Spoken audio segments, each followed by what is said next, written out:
Bonsoir et bienvenue dans cette nouvelle édition. Avec nous ce soir, Moussa Sombounou. Bonsoir Moussa. Bonsoir Amina. Merci à vous d'avoir accepté notre invitation. Vous êtes le responsable Live and Art de Maître Gims. Exactement, je suis le représentant de l'association Live and Art et on produit le concert de Maître Gims à Mayotte. Alors Maître Gims sera en concert demain à Combani, un événement attendu à Mayotte. On en parlera avec vous au cours de ce journal, mais d'abord voici les titres de ce jeudi 19 mars.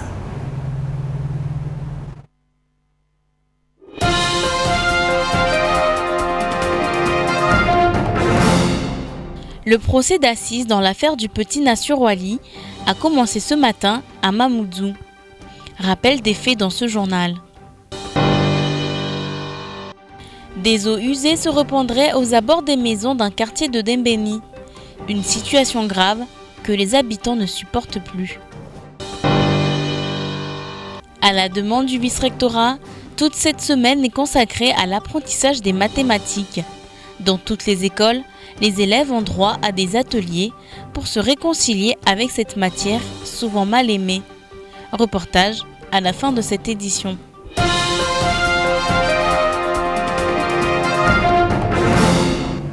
Son nom vous est peut-être familier, Nassur Wali. À l'automne 2011, en pleine période d'émeute contre la vie chère, le garçon est devenu tristement célèbre. Alors âgé de 9 ans, il avait perdu son œil à la suite de tirs de flashball d'un gendarme. Après 4 ans de péripéties judiciaires, le procès s'est ouvert ce matin à la cour d'assises de Mayotte. Il durera jusqu'à demain. Retour sur cette histoire qui avait ému les Mahorais avec ce reportage de Camille Leca. Ensanglanté, le petit Nassur est pris en charge par les pompiers rapidement après le drame. Nous sommes le 7 octobre 2011 et il vient d'être victime d'un tir de flashball sur la plage de Longoni dans la commune de Koungou. L'auteur du tir, un gendarme qui patrouillait avec ses collègues alors que des émeutes contre la vie chère éclatent un peu partout sur le territoire. Mais sur le déroulé des faits, les versions s'opposent. Le petit garçon indique qu'il prenait la fuite et le militaire affirme quant à lui qu'il a agi par légitime défense, menacé d'un jet de pierre. Ces deux versions avaient été livrées à un juge une semaine à peine après les faits. Et voilà ce que maître Saïd Larifou, avocat de Nassur Wali, avait exprimé à l'époque. De cette affaire, que le jeune Nassur a été visé volontairement sans aucun motif légitime. Donc il s'agit d'une agression gratuite et volontairement commise sur un jeune qui était à la plage, c'est vrai, mais pour jouer comme les autres jeunes qui étaient avec lui.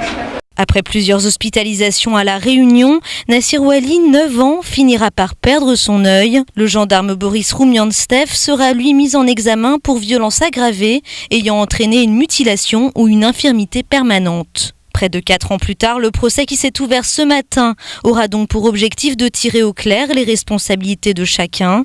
En plus des deux parties, 13 témoins et 5 experts, dont un en balistique, défileront à la barre. Les jurés de la cour d'assises ont 2 jours pour trancher. Le gendarme risque jusqu'à 15 ans de prison. Les surprises s'enchaînent sur les intentions de vote. Aujourd'hui, il s'agit des résultats du sondage effectué du côté de Bouéni, Bandrabois et Dembéni. Un sondage toujours réalisé par le cabinet SHC. Et dans ces cantons, des binômes se dégagent largement du peloton. Plus d'explications avec Myriam Issoufali et Leslie Vimné. À Bandrabois, c'est le Parti socialiste qui sort vainqueur des intentions de vote. 46,66% des voix pour le duo El Anziz, Mariati Binti et Madi Rania. Mais comme dans beaucoup d'autres cantons, il est nécessaire d'associer ce score avec une autre tendance, celle des indécis qui représentent 26,66% des sondés. Rien n'est donc acquis pour le PS. Tendance très différente dans le canton de Bouéni, où les socialistes ne sont guère en tête de liste. C'est plutôt l'union qui fait la force. Atoumani Douchna et Mkader Afidati du MDM-UDI obtiennent 23,07% des intentions de vote. Et derrière, avec 7 points au moins, on retrouve le nouveau centre de Ahmed Samaouia et Miran Husseini avec 15,38% des voix.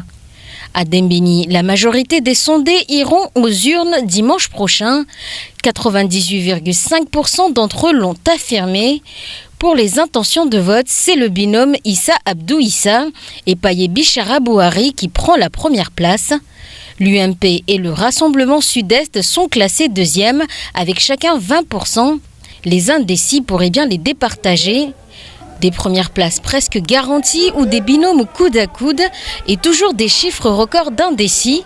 Pour les cantons qui sont encore en pleine campagne, les dés sont jetés.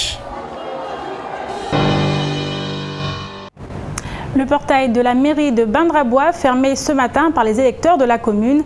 En cause, l'annulation, semble-t-il, de plusieurs centaines de procurations sans que les concernés n'aient été prévenus. Assigna Moussa et Leslie Vimné. Kip Tua, militant du Parti socialiste et ses camarades, se sont aperçus que les demandes de procuration adressées à la mairie de Bandrabois ont été annulées. La cause, le problème d'état civil. Alors, pour se faire entendre, ils ont bloqué l'entrée de l'hôtel de ville ce matin. Aujourd'hui, il y a des centaines, plus de 200 procurations qui sont annulées. Pourquoi? Il y a une faute de frappe, il y a un problème d'état civil, il y a tout ça. Et c'est illégal ça, ce qu'ils sont en train de faire au jour d'aujourd'hui. Pourtant, la mairie ne peut annuler une procuration, sauf en cas de décès ou de privation des droits civiques des deux personnes concernées. Le mandataire, celui qui va voter à la place d'un autre, le mandant. Tout comme la mairie ne peut résilier une procuration sans la demande du mandant. Les électeurs de Bandrabois se sont rendus à la gendarmerie de Mtsamboro pour déposer une liste de procurations annulées. En fait, ils sont en train de travailler avec la préfecture en même temps pour pouvoir résoudre les problèmes le plus rapidement possible. À 3 jours du premier scrutin, rien n'est fait. Les électeurs restent optimistes quant à la régularisation de ces procurations. Pour rappel, le jour du scrutin, le mandataire doit se présenter, muni de sa propre pièce d'identité, au bureau de vote du mandant pour pouvoir voter au nom de ce dernier. Comme nous vous l'avions annoncé hier, la décision du tribunal dans l'affaire UMP Assada est tombée. Les candidatures des deux binômes, Bakar Mohamed et Madi Bouana Mariam, ainsi que Madi Ali et Sabili Mouanaïcha, sont maintenues. Ali Madi a commenté ce matin cette décision de justice sur notre antenne. On l'écoute au micro de Patrick Millan. Aujourd'hui, c'est comme ça. Moi, je suis un joueur quand il descend sur le terrain, il joue. C'est les dirigeants qui posent les réserves, mais le joueur doit jouer. Moi, je suis là, je joue. Cette décision, c'est une décision qui est prise au niveau du comité de campagne. Donc, je le respecte. Mais encore une fois, nous, on est des candidats et on sait que c'est la population, c'est par rapport à ce qu'on leur propose qu'on gagnera le 22 et le 29 mars. À Dembéni, les habitants l'appellent la route du président. C'est celle qui relie le bas de la ville au centre universitaire de Mayotte. Elle avait été refaite juste avant la visite de François Hollande, sauf que les travaux n'auraient pas été achevés correctement. Résultat, les eaux usées se déversent directement devant les maisons. Odeur insoutenable et risque sanitaire. Les habitants sont excédés par la situation. Camille Leca et Abbas Aliti étaient sur place ce matin.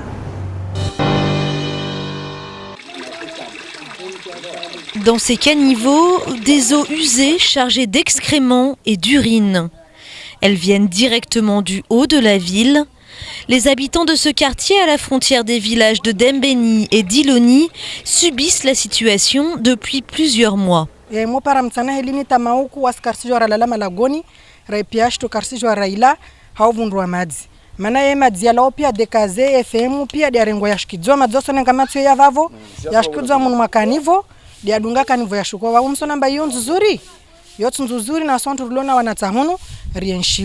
La route qui mène au CUFR avait pourtant été refaite avant la visite de François Hollande à Mayotte en août 2014.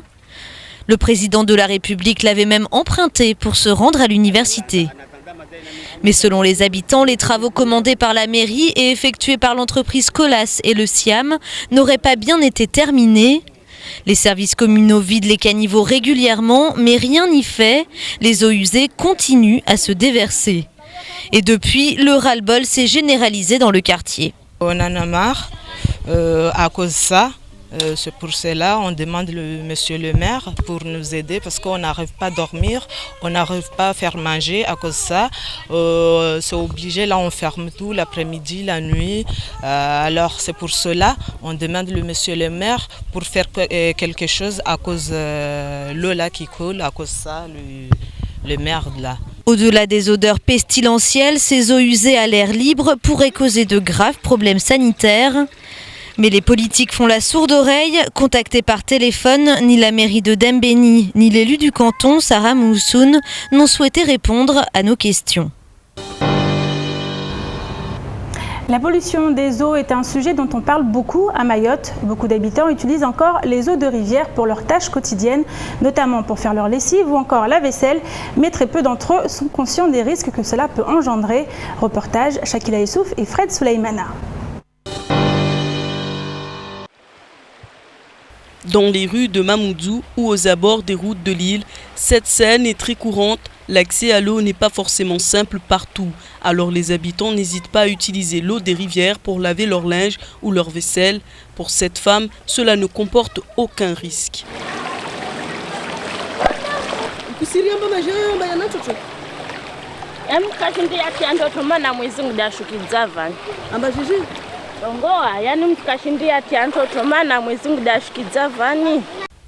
Et pourtant, de nombreuses maladies peuvent être véhiculées par la pollution des eaux de rivière. Malheureusement, en termes d'assainissement et d'accès facilité à l'eau, Mayotte a encore beaucoup d'efforts à faire, surtout dans les quartiers d'habitation précaires. Même si le territoire est loin d'être comparable à des zones touchées par des conflits, des épidémies ou des catastrophes naturelles, sa réalité vis-à-vis de l'eau leur ressemble un peu. Un problème pointé du doigt par Solidarité Internationale. Pour la première fois cette année, l'ONG a publié le premier baromètre de l'eau et les chiffres sont alarmants. Aujourd'hui dans le monde, 2,6 milliards de personnes manquent toujours d'un assainissement adéquat. Et 2,6 millions d'entre elles, dont 1,8 million d'enfants de moins de 15 ans, meurent chaque année de maladies liées à l'eau et à un environnement insalubre. Vous étiez nombreux à l'attendre, c'est chose faite. Maître Gims est arrivé à Mayotte ce midi. Vous le voyez à l'image, il sera en concert demain au stade de Combani. Nous vous annoncions d'ailleurs hier sa présence sur notre plateau ce soir. Il ne sera malheureusement pas parmi nous, imprévu de dernière minute. Il vous adresse ses excuses dans cette vidéo tournée depuis le jardin Maoré. On l'écoute.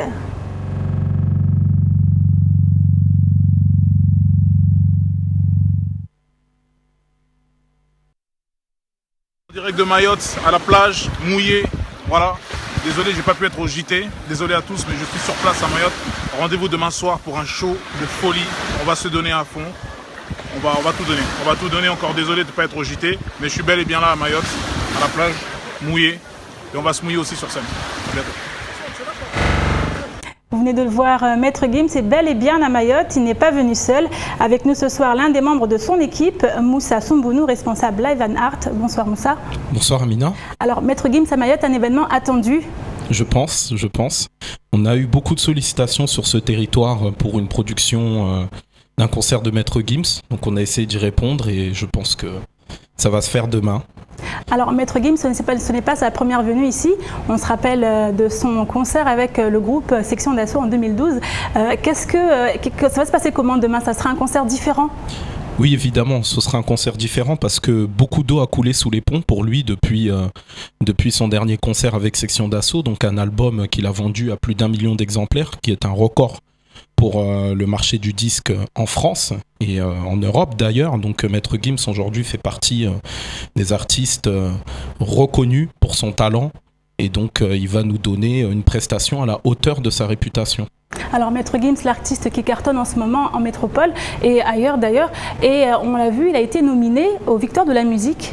Oui, il a une nomination Victoire de la musique. Maintenant, bon voilà, il l'a honoré. C'est pas la seule nomination qu'il a eue. Il a une nomination aussi au Energy Music Award. Il a eu des nominations pour beaucoup de choses. Mais je pense que pour un artiste comme Maître Gims, c'est presque, je vais pas dire normal, mais c'est normal que son talent soit reconnu par ses pairs, et ses pairs aussi, ses aînés, et les personnes de la musique et les grandes personnes de la musique qui reconnaissent le talent de Maître Gims en tant qu'acteur de la musique urbaine. Alors je reviens sur ses origines musicales. Avec son groupe Section d'Assaut, on a aussi entendu parler de Watibi. Qu'est-ce que c'est qu'exactement ? Alors Watibi, c'est un concept qui est porté par leur producteur Dawala, donc qui est un concept qui unit beaucoup de gens autour d'une mentalité, je pense, donc autour du sport, parce qu'ils sponsorisent des événements sportifs, autour d'une marque de vêtements, autour d'un label musical où ils produisent beaucoup d'artistes à talentueux, et donc Watibi est un concept, un peu un état d'esprit porté par leur producteur Dawala et représenté par l'ensemble des artistes du label et des sportifs et des intervenants de ce label, on peut dire ça comme ça. Alors Maître Gims, artiste rappeur, et on l'a vu, c'est deux familles, parce que dans sa famille c'était beaucoup de musiciens, son père, ses frères. Est-ce que c'était un chemin tout tracé pour lui selon vous ?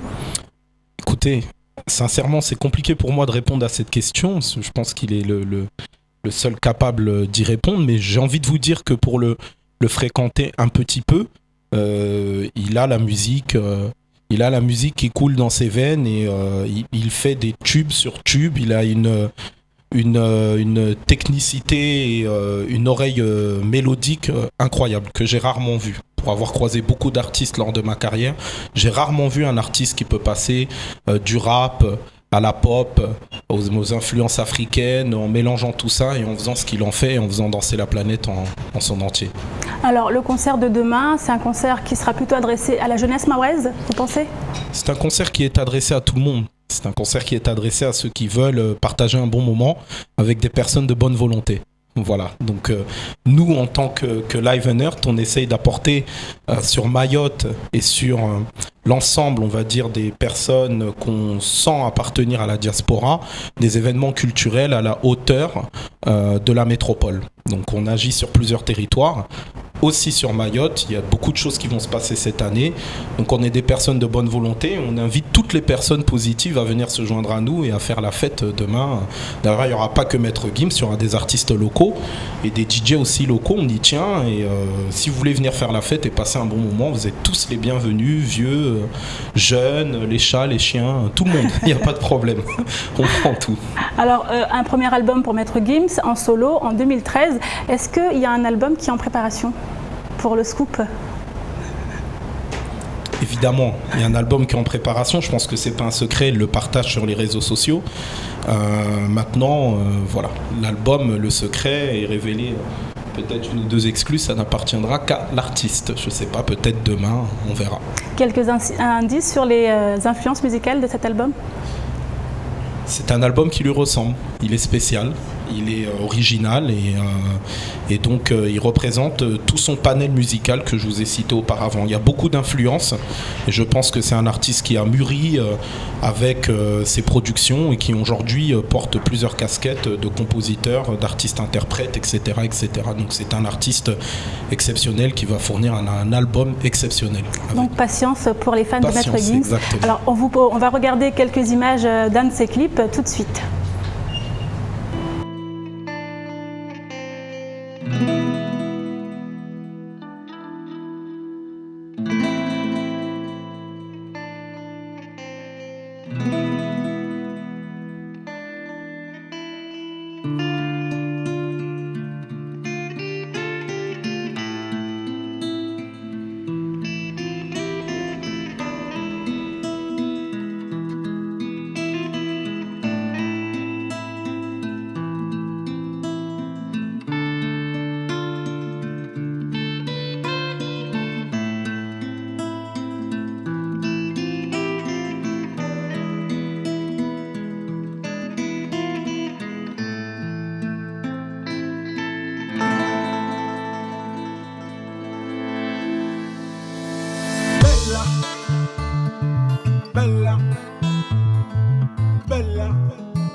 phénomène. Elle n'était pas humaine, le genre de femme qui change le plus grand délinquant en gentleman. Une beauté sans pareil, tout le monde veut s'en emparer sans savoir qu'elle les mène en bateau.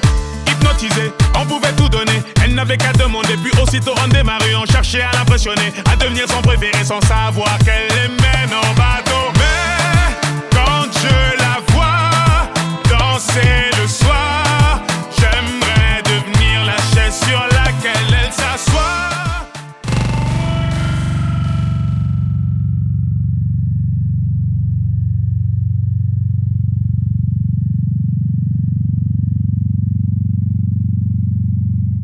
Les précisions dans l'actualité en bref.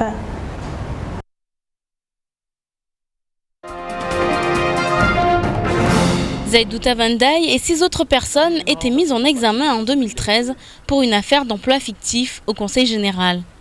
Dans cette affaire, il est reproché à 2 personnes, dont le cousin de l'élu, d'avoir été salarié par la collectivité sans occuper de fonction réelle. Le procès devait se tenir aujourd'hui, mais il a été renvoyé au 6 mai prochain, soit 1 mois après les élections départementales. Zaïdouta Vandaï encourt 10 ans d'emprisonnement et 150 000 € d'amende, voire une interdiction de travailler dans la fonction publique. Le 30 septembre 2014, 15 jeunes Mahorais se sont rendus à Bruxelles. Objectif, débattre sur la question de l'avenir de Mayotte. Cette initiative est renouvelée cette année avec non plus 15, mais jeunes 20 Mahorais sélectionnés. Pour s'inscrire, il suffit de se rendre sur le site jam.somapresse.com. Les inscriptions sont ouvertes aujourd'hui jusqu'au 19 avril prochain. Le concept fait déjà des envieux dans les autres départements. L'heure de la déclaration d'impôt approche. Les déclarations de vos revenus 2014 en ligne sur le site impôt.gouv seront ouvertes dès le 15 avril prochain. Une démarche simplifiée qui vous permet de gagner du temps. Les contribuables bénéficiant d'une déclaration pré-remplie pourront la valider depuis leur smartphone ou tablette. Un série en ligne pour lequel ont opté 13 millions de Français l'année dernière, soit un quart des services fiscaux. Version 2.0 au traditionnel, les contribuables ont jusqu'au 9 juin prochain pour remplir leur déclaration. Juste pour vous l'annoncer, un enfant de 6 ans, Moussa Moutoulib, dit Abdou, vêtu d'une chemise verte et blanche. Il a disparu depuis ce midi. Il a quitté l'école de Boboka et depuis, pas de nouvelles. Si vous avez quelque information qui soit, appelez le 17. On continue l'actualité depuis le début de la semaine dans les établissements scolaires de Lille. L'heure est aux mathématiques, ateliers, jeux et autres animations. Tout est mis en œuvre pour réconcilier les élèves avec cette discipline. Ce matin, Myriam Issoufali et Abbas Alidi se sont rendus au collège de Dembéni où ils ont pu assister à un des ateliers, les précisions en images. Des bananes, elle en achète pour 3,2 kilos. Faire des calculs avec des produits du quotidien, c'est la méthode que le Cercle d'études Les Jeux mathématiques a choisi pour remédier aux difficultés liées à la maîtrise de la langue française. 4 types de jeux ludiques sont proposés, l'écriture des nombres, le sens des opérations, la résolution des problèmes et le calcul mental. C'est essentiellement du calcul mental, donc ils ont des dés avec des chiffres, un dé avec des opérations. Ils lancent les 3 dés, ils font l'opération et ils retrouvent sur un plateau le nombre obtenu. Quand ils ont 4 jetons alignés, ils ont gagné. C'est une façon ludique de faire du calcul mental. Une semaine en l'honneur des mathématiques impulsée par le vice-rectorat qui propose plusieurs ateliers pédagogiques dans différentes écoles. Patrick Courtin, inspecteur pédagogique de mathématiques au vice-rectorat de Mayotte, est convaincu de l'efficacité de ces jeux proposés. Je pense que c'est la meilleure méthode parce qu'effectivement, on a parfois une image dépassée, je dirais, de la pédagogie mise en place pour faire des mathématiques et on garde parfois tous un souvenir un peu particulier des mathématiques et de ces cours de mathématiques. Et faire des mathématiques à travers les jeux, effectivement, je pense que ça apporte beaucoup aux élèves, ça a un aspect ludique, motivant et ça permet effectivement de construire ces compétences essentielles pour nos élèves de CM2 et de 6e. C'est la 6e édition de cette opération académique. De nombreux événements sont prévus demain, dernier jour de cette semaine dédiée aux mathématiques. Tu multiplies par 2. Bon, et tu fais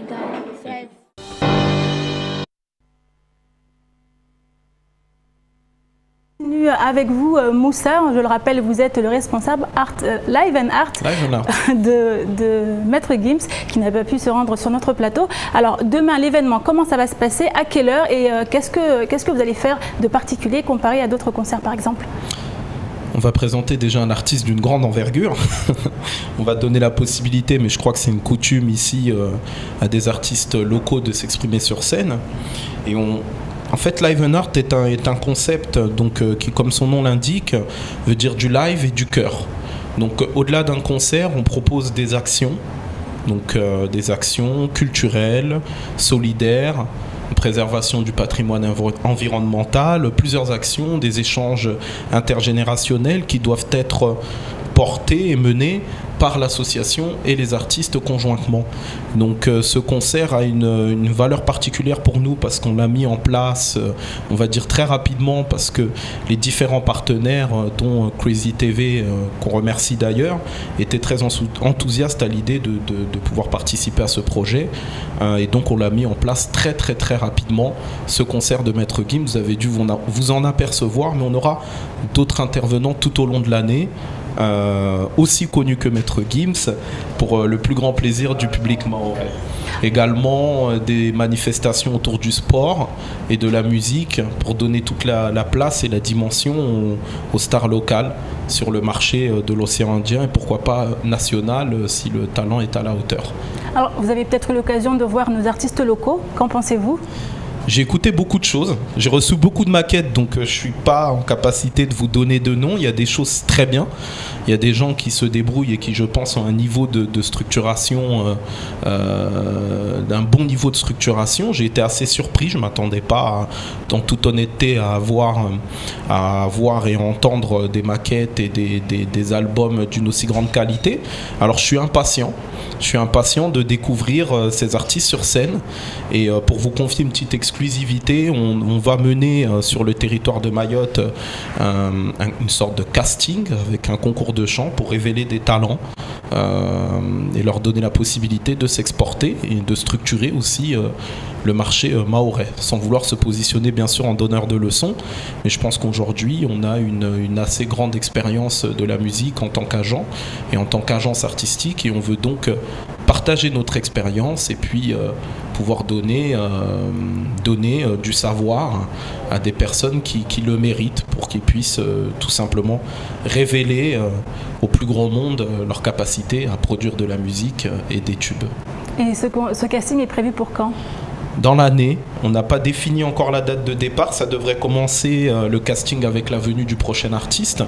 Donc on a une programmation assez large, on va essayer de respecter toutes les demandes qui nous ont été faites. Donc voilà, on travaille sur des noms qui ne sont pas encore définis, mais on peut citer des artistes comme La Fouine, Kinvé ou Soprano, ou d'autres personnes de cette envergure qui pourraient se produire incessamment sous peu dans le territoire, sur le territoire de Mayotte. Donc voilà. Beaucoup de bonnes choses à venir ici pour les Mahorais. J'espère que ce sont des bonnes choses. C'est ici que s'achève ce journal. Merci à vous de l'avoir suivi. Moussa, merci encore pour votre intervention. Pour rappel, Maître Gims sera en concert demain à Combani, demain soir. Dans quelques instants, vous retrouverez Ornella Perrine pour la météo, suivi à 19h35 de l'invité du temps de parole. Il s'agit de Rivo Rakotonja Velo, secrétaire départemental du SNIPP FSU Mayotte. Sachez que vous pouvez également voir et revoir l'info en continu sur notre site l'infocoesie.fr. Bonne soirée à vous sur KTV.